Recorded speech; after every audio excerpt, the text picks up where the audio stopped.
This is the story of Dred Scott. Dred Scott was a slave whose case was taken to the Supreme Court. We open at the beginning of his story.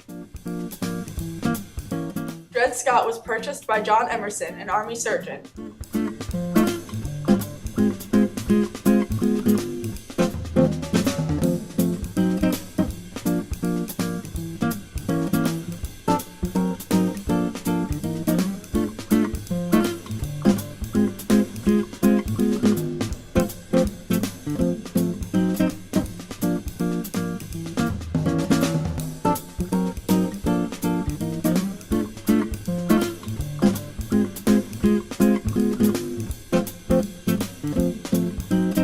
They traveled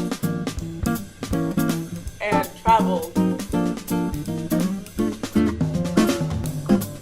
and traveled and traveled and traveled.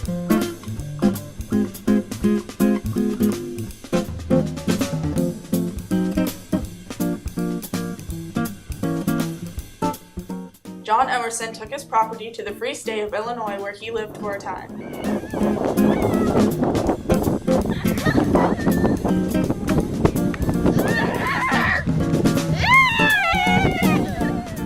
From there, they traveled to the Wisconsin Territory, where the Northwest Ordinance banned slavery. The Northwest Ordinance did not only prohibit slavery, but also established that, unlike many nations which left their new territories in a position inferior to the old, the United States would admit new states to the Union on an equal basis with the original states.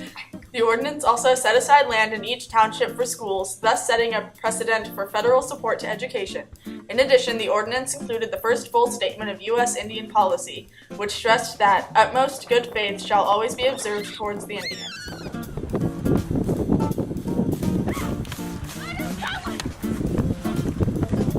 Scott.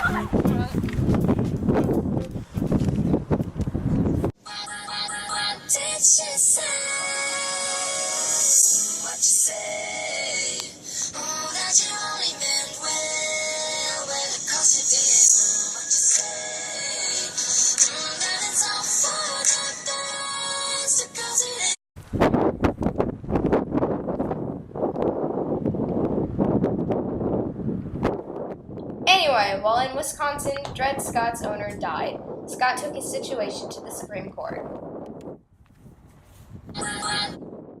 He claimed that his residence in a free state and a free territory made him free.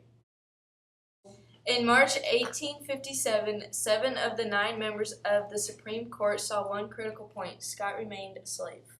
Since they could not agree, each justice wrote a separate opinion. The most memorable is that of Chief Justice Roger B. Taney.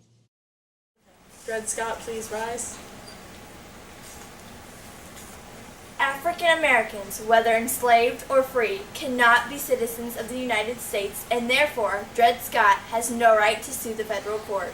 The argument was controversial since free blacks could be citizens of the United States, but Taney said even more controversial points. Because the Fifth Amendment prohibits taking property without due process of the law, Congress cannot prevent Southern citizens from taking their slave property into territories or owning it there. Overall, I believe the Northwest Ordinance and the Missouri Compromise are unconstitutional. Also, neither Congress or the territorial government had authority to prohibit slavery.